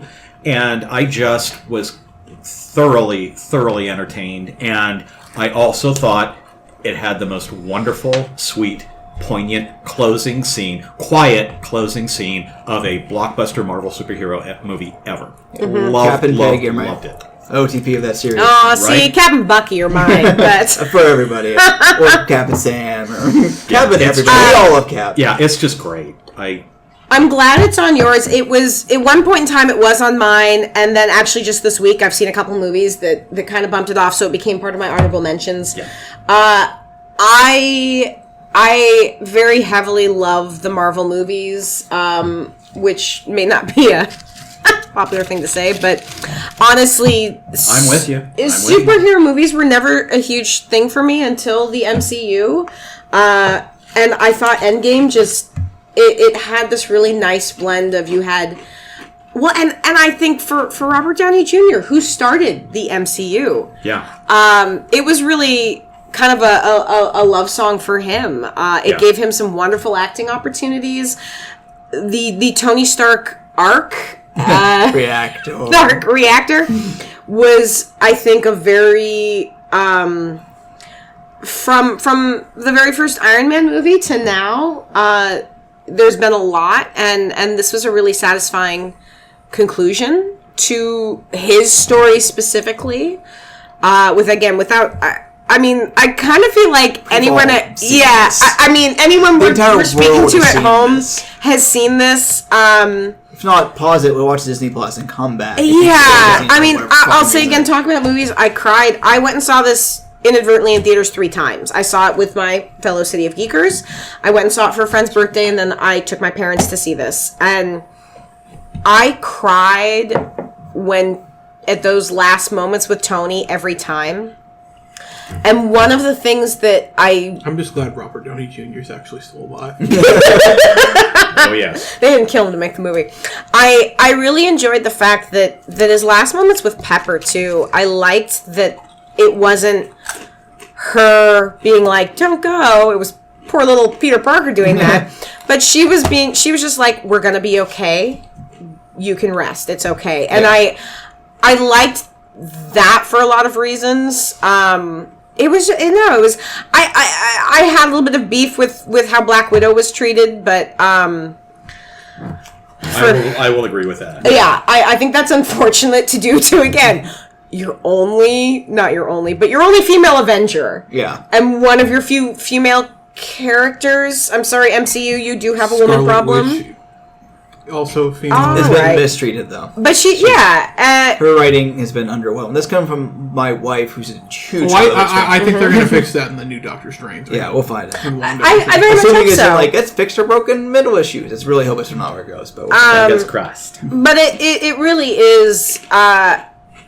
I think that what I sort of wished in the last Star Wars and didn't get is partially because my expectations were set high by Avengers Endgame and how you can properly close out something. There's, in fact, when we get to our opposite spectrum list.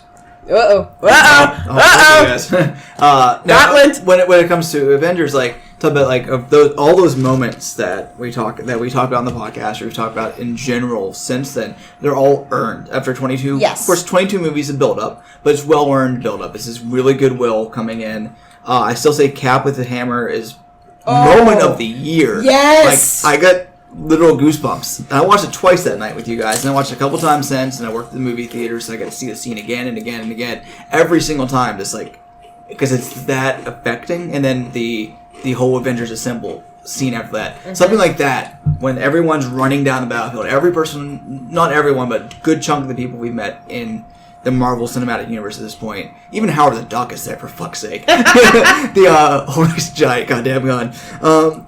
When that moment happens, it's just the culmination of everything. Yeah, it feels and it never very well felt earned, like like it was you said. fan service. Absolutely. It never felt like it was faked out. And everyone has their, and as they did in Civil War and Infinity War, everyone has their moment. If you came in for your particular character, they get their time. Mm-hmm. Maybe not as much as others if they were dusted out the previous time.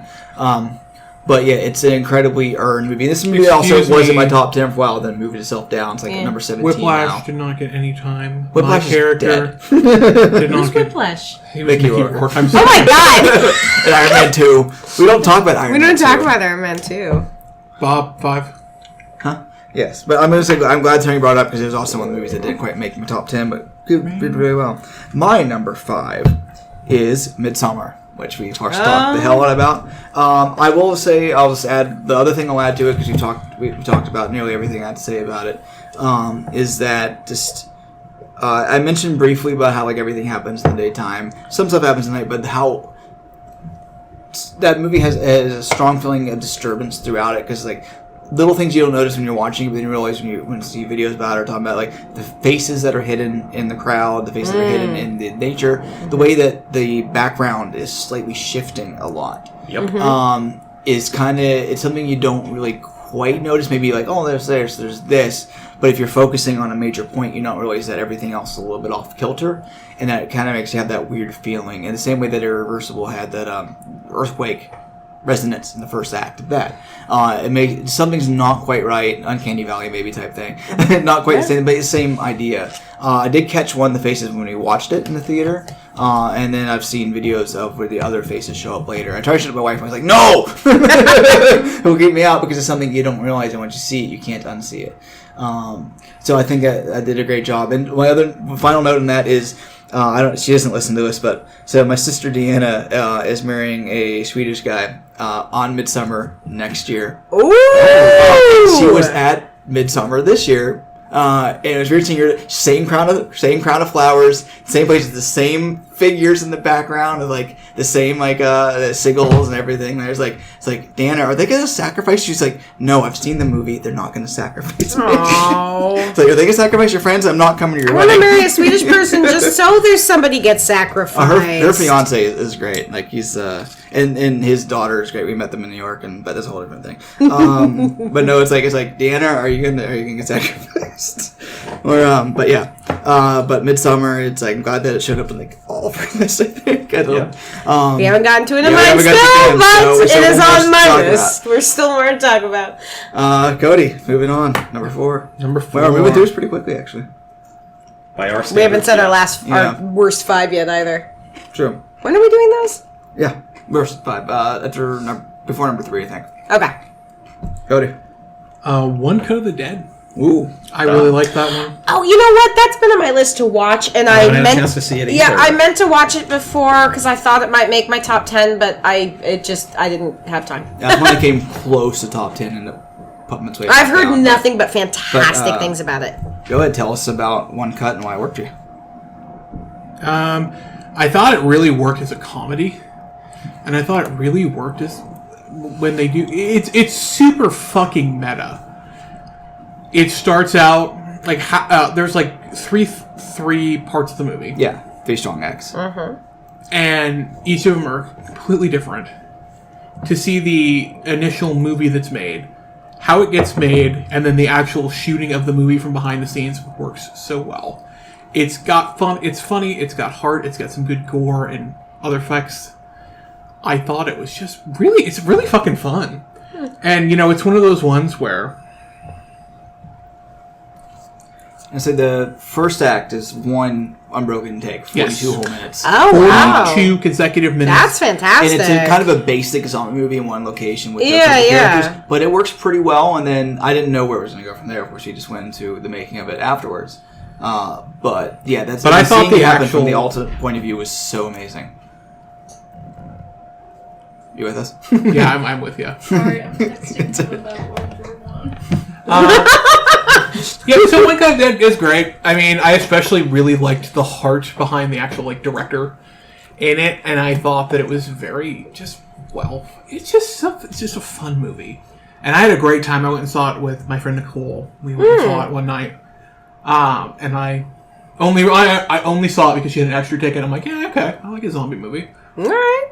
you know. And then I describe it as like noises off with the zombie movie. You're familiar with zombie. Yeah. In that Ooh. same way where you're kind of you're seeing it from one act and then you're seeing from behind the scenes and everything behind it that kind of wanders its way through and all the calamities and but I thought it was absolutely fantastic. It's on Shudder, streaming there. I went to see it in theaters. It had a pretty decent theatrical run and at SIFF for like they extended it like twice. They played it at the Issaquah Film Festival the night before it started streaming.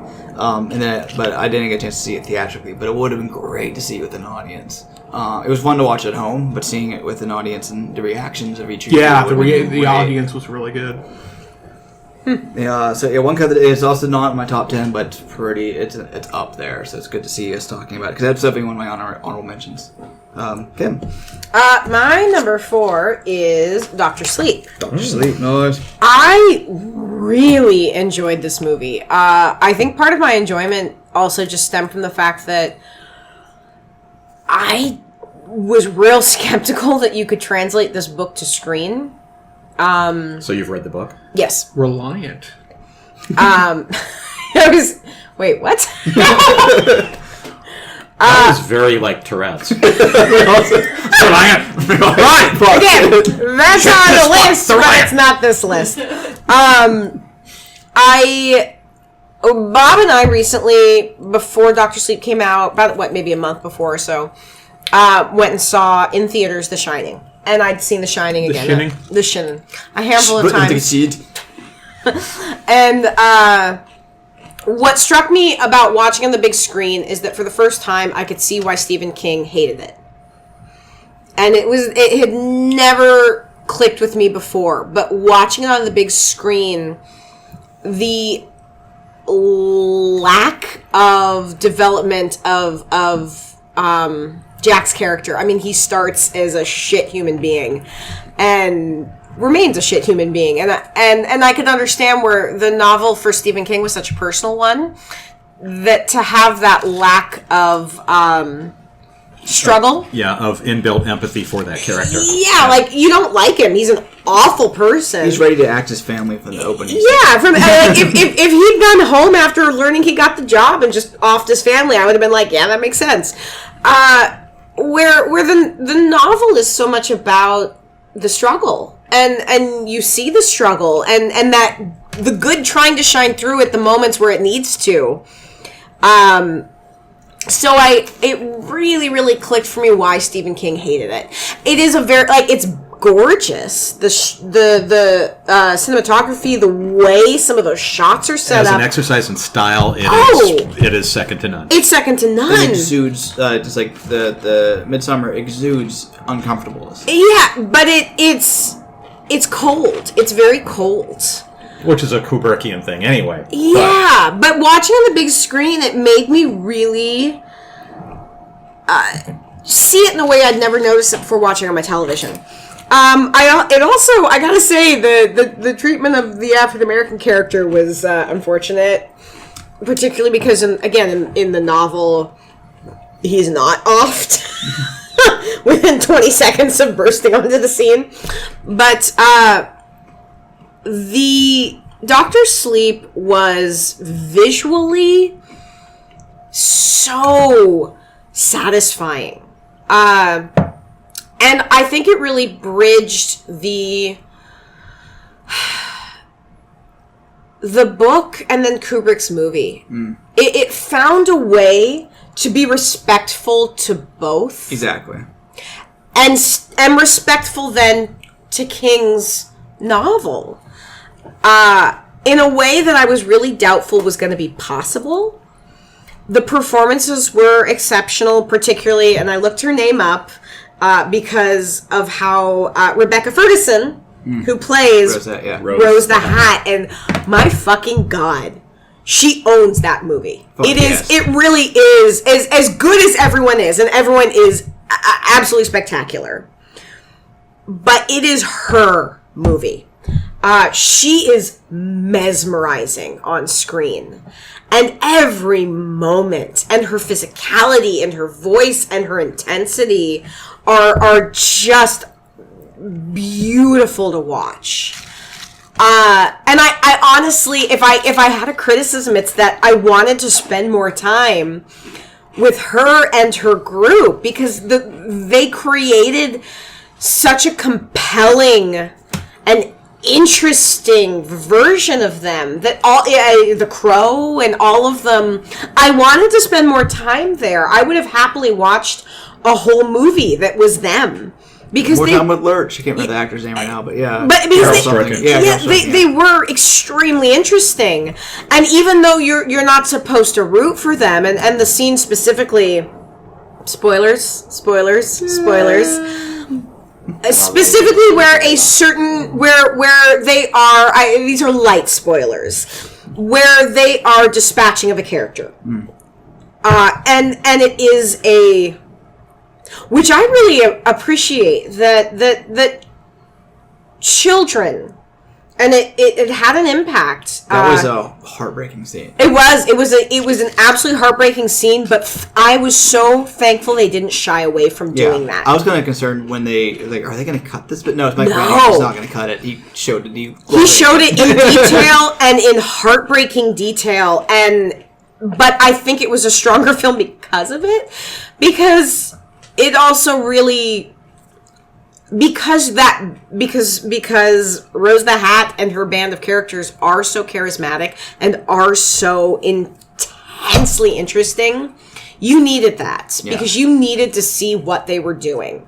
And you can really like them on screen, but you also have to really understand they are the bad guys. Yeah, and they're some of my favorite parts. I really like the novel, and they're my favorite parts of the novel, exploring the True Knot and what they're up to in their world. Yeah. And also having, it's not spoilers, it's in trailers, like psychic vampires, essentially.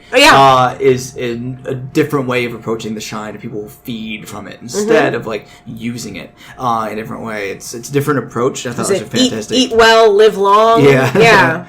And then in my, What We Do in the Shadows, Colin Robinson. Yes, Just feeding on their energy in that way. It's so original in that case. And the way they portrayed that, like with the steam, it could have gone really hokey, and I thought it was really nicely done. And it's because it relates, of course, to Danny there, the way that negative energy affects you. Yeah. They thrive on it, and he shuns away from it and fucks them up, But it was, for me, it was a real surprise. I didn't think I'd like it as much as I did. I didn't think it would stick with me as much as it did. And I was disappointed that it didn't do better than it did, because I really think it's an exceptional film, and I think it's a really well done film, and I hope it does well at home. Yeah, I hope people watch it streaming, rent it, whatever, because it's worth it. And if you're worried that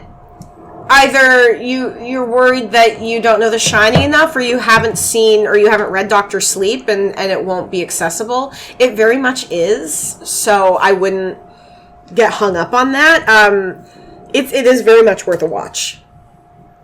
Tony, I'm looking forward to seeing it actually myself. My number 4, continuing on the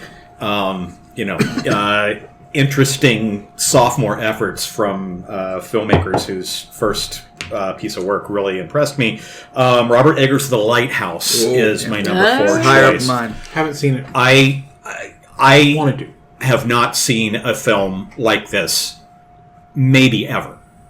There is something completely and utterly unique about this movie. It is equal parts character drama, horror movie, absurdist comedy,